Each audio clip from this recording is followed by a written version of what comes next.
Nike was shown to be exploiting international taxation gray areas and long-standing loopholes, moving royalties between jurisdictions and accumulating offshore profits worth tens of billions.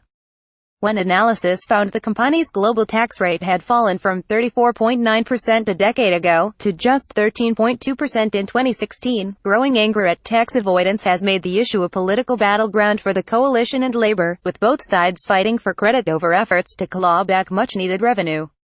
Prime Minister Malcolm Turnbull said this month Australia had the toughest anti-multinational tax avoidance provisions in the world, and the diverted profits tax imposed a 40% rate on profits shifted offshore.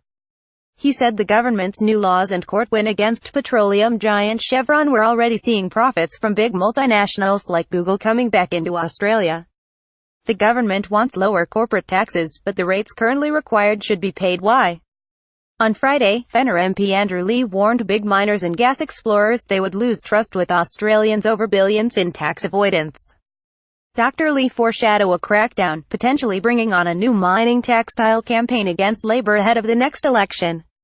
In a speech to the Australian Petroleum Production and Exploration Association conference, Labour's Shadow Assistant Treasurer said a Bill Shorten-led government would force companies to report specific tax haven exposure to shareholders, compel corporations to state their primary country location for tax purposes, and work to strengthen the Australian Tax Office.